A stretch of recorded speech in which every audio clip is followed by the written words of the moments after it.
Good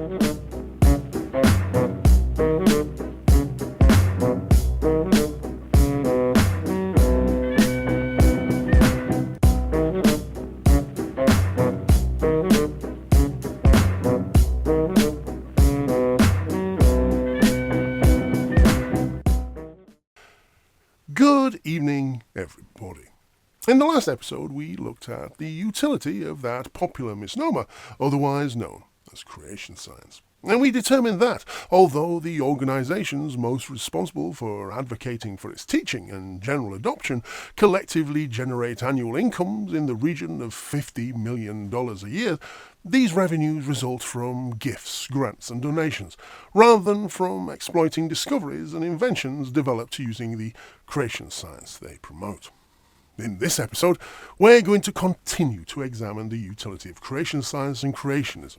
But this time, rather than looking at comparative incomes across the whole industry, we're going to instead examine how a single creation science advocate has attempted to make use of the actual creation science it promotes, and how successful it was in those endeavours. Naturally, the most obvious organisation to choose is Answers in Genesis. Again, for no other reason other than their status as the largest, the most vocal, and the most high-profile advocate of creationism in the English-speaking world. And also because, in the same month that NASA put a space probe in polar orbit around Jupiter, the hamster and his minions launched their latest icon of stupidity, a large, life-size portrayal of what Ken Ham believes Noah's fabled Ark would have looked like, had it actually existed. For those who are unaware, Ken Ham's latest attempt to convince the world that Americans are simpletons takes the form of a life-size model of Noah's Ark, which is over 500 feet long and over 80 feet high. And I can think of no better demonstration of why creation science and fundamentalist evangelical biblical literalism is complete and utter nonsense. I would imagine that Ken originally intended to build his Ark to silence his critics by using that oh-so-special, repeatable, demonstrable science that he's always talking about to repeat the feats of the fabled Noah and demonstrate that the construction of his Ark was at least feasible, and that such a boat could not only be built, but also filled full of animals and floated out onto the surface of a large body of water without unceremoniously sinking out of sight, taking everything on board along with it to a watery grave. Had Ken actually achieved this, you can see how such an accomplishment would have been a massive victory for both Ken and creationists everywhere, and how such an outstanding triumph might just reverse the fortunes of his largely irrelevant organisation and the albatross that is his creation museum. However, despite being full of the kind of confidence afforded by an in-depth knowledge of biblical scripture and bugger all else, it would appear that a lot seems to have happened to the plans for Ken's Ark since he originally came up with them. Which is why, in this episode, we're going to take a look at the problems he must have encountered while trying not to laugh too hard at the outcome.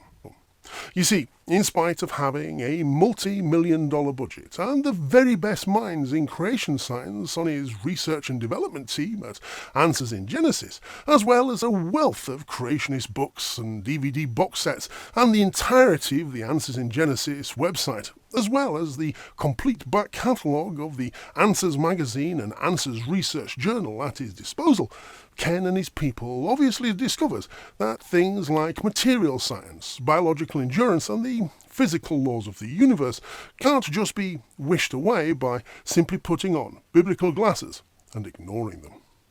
This will be why we ended up with what must surely be Ken Ham's biggest failure with regards to this project, in that despite originally intending to build a really big wooden boat, what he actually ended up constructing was a building. And when I say that, I don't mean that he built a boat that is in the shape of a building or a building that is actually a boat. What I mean is that what Ken has constructed is a big building that only happens to look like a boat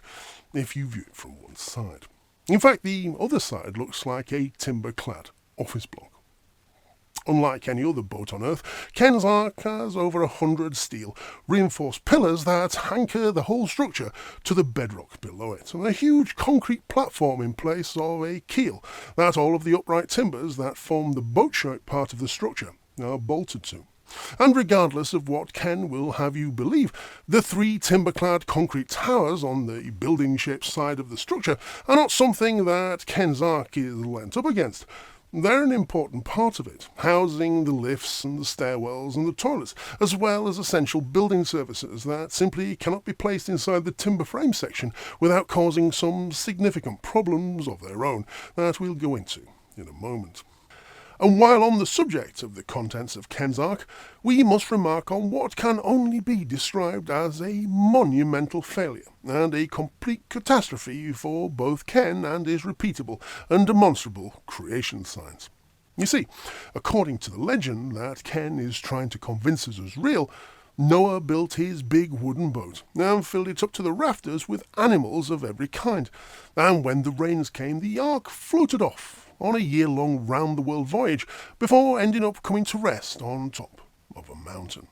Well, as it turns out, not only is Ken's Ark not going anywhere anytime soon on account of it being a building that's firmly attached to the bedrock beneath it, it's also not at all suitable for keeping animals in. So all of Ken's animals have to be housed in a large petting zoo, hidden out of the way on the hillside behind the Ark, while the only animals that are allowed on Ken's Ark are either stuffed ones or imaginary creatures dreamt up by the people in the props department at the Creation Museum and built from latex foam and covered in synthetic fur. This was always going to be the case for the dinosaurs they were planning to have on board, on account of them all dying out 65 million years ago, long before humans existed. But it must be a little embarrassing for Ken to not even be allowed to keep a couple of chickens, a goat, or maybe a cow on board. Personally, I'm guessing that it wasn't long after someone had read through the big book of regulations that would have to be followed in order to operate their menagerie, and the animal welfare people realised that Ken was looking to build his zoo according to the dictates of scripture rather than the needs of the animals, that Ken's plan started to drastically change, as it became apparent that the inside of Ken's Ark was likely going to resemble something akin to a factory farm, and not in a good way either.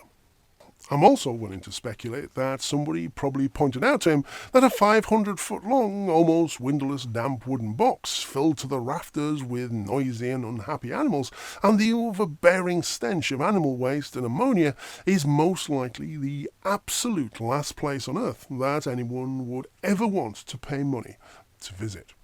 This, amongst other things, brings us right back to those water and waste pipes we mentioned earlier. You see, the simple truth is that wood, water and excrement really do need to be kept as far away from each other as possible, not least because water and excrement are not just difficult to remove from wood,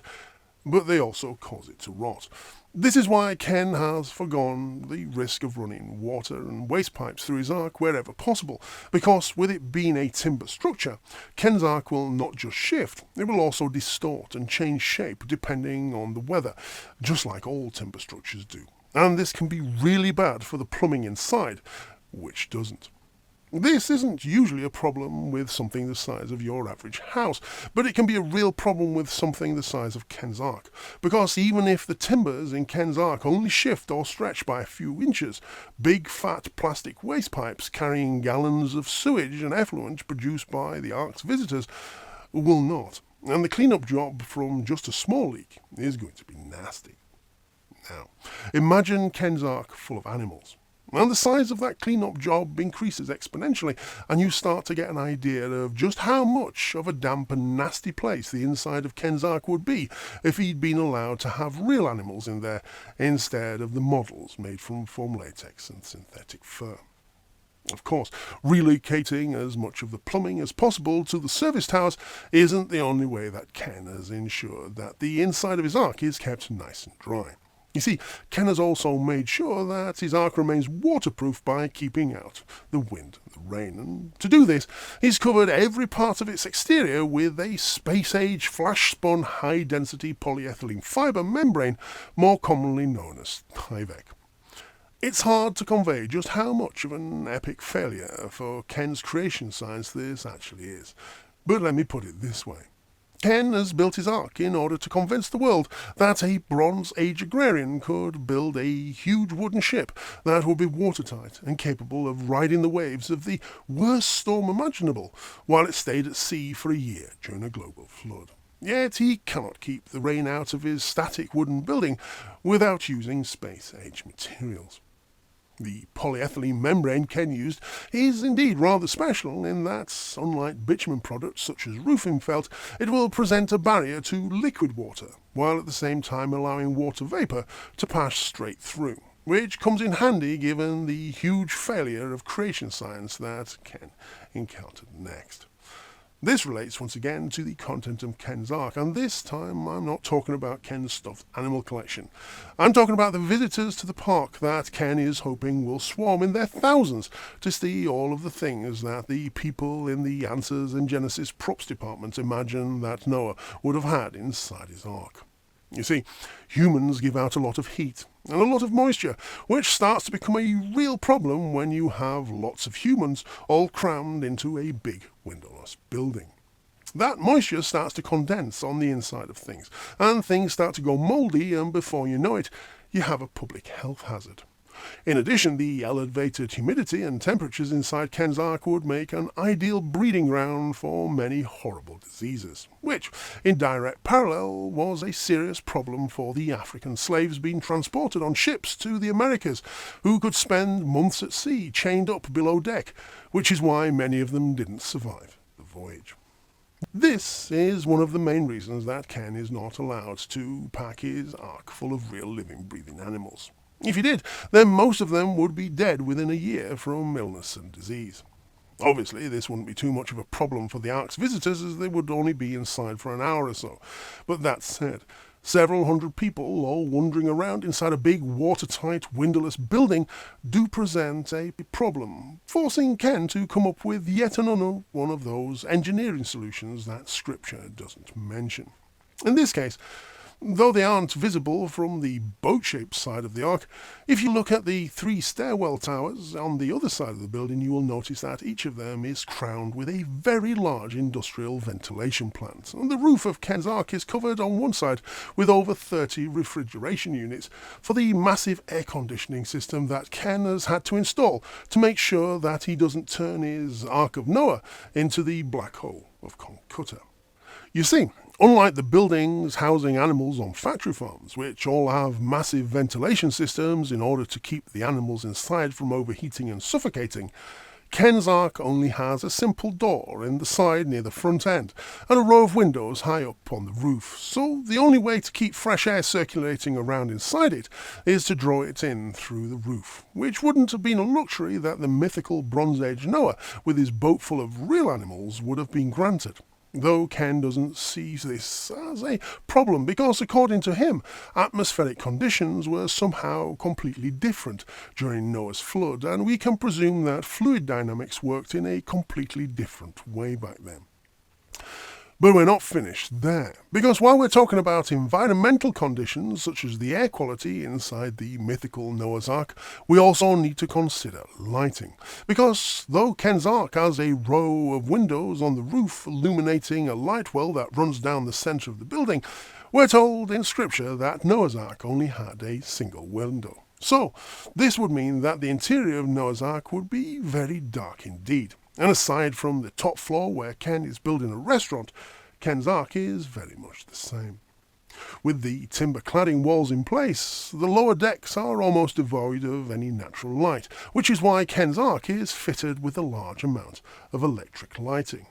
In fact, the building is full of it, and it's used to great effect to set the mood and make the interior of Ken's Ark feel warm and comfortable. And to make it less conspicuous, the light fittings are either hidden in the architecture, or where concealment isn't possible, disguised as oil lamps. And by now I'm sure that some of you will have already cottoned on to where I'm going with this. Flammable liquids, naked flames, timber structures, and large numbers of people do not go well together. So it's perfectly understandable, given that Ken's Ark is made mostly from timber and has thousands of visitors wandering through it, that Ken didn't opt for using actual oil lamps for illumination. However, the use of electric lighting wouldn't be an option for our Bronze Age Noah, so he would have no choice other than to use something like oil lamps, and that would present a lethal danger to anyone and anything on board. You see, while electric lighting consumes electricity, oil lighting consumes fuel and oxygen, and generates heat, but more importantly, in poorly ventilated areas such as a big windowless watertight box, it replaces that oxygen with carbon dioxide and deadly carbon monoxide, which will put anyone or anything inside that confined space to sleep and slowly suffocate them.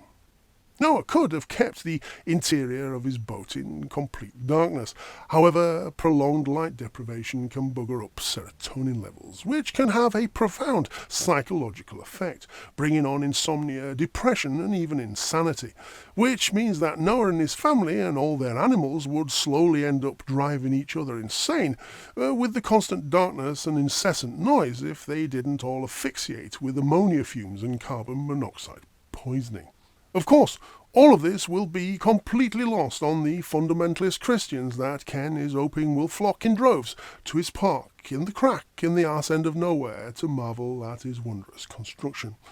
They'll be blissfully unaware that Ken had to attach the whole thing to the bedrock with concrete, and that the only way he could keep it straight and in one piece was by bolting everything to a big concrete platform that he then had to hide from view. It'll never occur to them that all of Ken's animals are kept in the zoo next to his Ark, because housing them inside Ken's Ark would kill them all, and that the inside of Ken's Ark is only a pleasant and dry place to walk around because of the electric lighting and the industrial environmental control upon the roof, and the fact that the whole structure is covered in a polymer membrane to keep the rain out. They'll just marvel at the size of it and the spectacle of it all, without ever wondering what went into making it possible, and without realizing that what they're looking at shares practically nothing in common with the thing that it's supposed to resemble. But Ken will know. And of course, if you push him on the matter, Ken will simply explain that he was forced to build his Ark the way he did because, unlike Noah, he's required to conform to modern building codes and the regulations set out in his theme park operator's license, in the hope that nobody realizes that the whole reason those building codes and the theme park regulations exist in the first place is to stop Antipodean fuckwits from attempting to build big wooden death traps, filling them full of zoo animals and fat tourists, and floating the whole lot out into the middle of a lake for them all to meet their doom just as soon as it rains, or they suffocate. You see, those rules weren't created to make things awkward for creationists like Ken. They're based on repeatable and demonstrable material science and physics and principles of engineering, and on occasion the advice of skilled medical professionals and scientists. Not having to follow modern building codes does not allow a Bronze Age pensioner to ignore the laws of physics and bend biological principles using only timber and primitive tools, when someone taking full advantage of 21st century technology cannot overcome those limitations either. Ken took a monumental risk when he decided to build his Ark, and it's debatable whether or not this risk paid off or not. On the one hand, those who already subscribe to Ken's literalist ideology will only see it for what Ken wants them to see it as, rather than for what it actually is, simply because the mere suggestion that Ken's Ark might be what it purports to imitate entirely validates their literalist fundamentalist Christian worldview. On the other hand, those who want to point out that the story of Noah and his Ark is as impossible nonsense now have a $100 million example of why, and this is where Ken's success will be his undoing. He has staked his reputation and built his organization, Answers in Genesis, on the claim that everything in the first book of the Bible is possible, all while hammering on about science needing to be repeatable and demonstrable. Yet, With the Ark Encounter, despite a $100 million budget and a burning lifelong ambition to demonstrate that it's entirely possible to repeat the mythical Noah's engineering accomplishments and build a big seaworthy wooden boat and fill it with animals, which can be housed in there indefinitely with everything working out perfectly fine, at every juncture, he has instead unwittingly demonstrated, beyond any reasonable doubt, that he just simply can't. By being forced by the limitations presented by science, engineering, and biological endurance to constantly compromise on his goal to the point that rather than a seaworthy floating zoo, what he's ended up with is a huge static boat-shaped building anchored to a hilltop and built out of reinforced concrete and timber frame covered with a space-age polymer membrane to keep it watertight, which is had to fill with robotic puppets and stuffed animals because it's unsuitable for housing livestock for any length of time without killing or maiming them in a truly horrific manner. So, as demonstrations as to the futility of creation science go, the folly of Ken's Ark is going to be really hard to beat.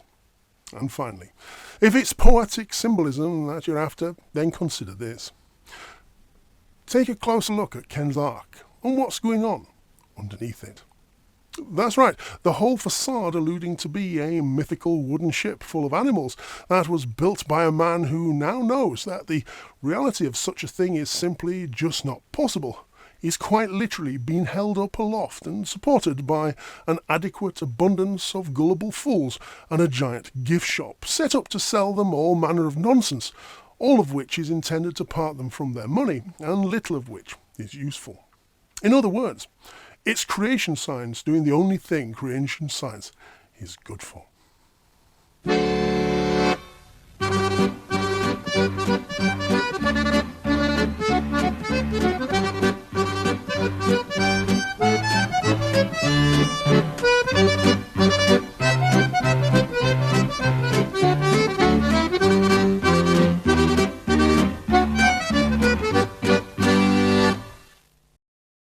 I say we take off and nuke the entire site from orbit. It's the only way to be sure.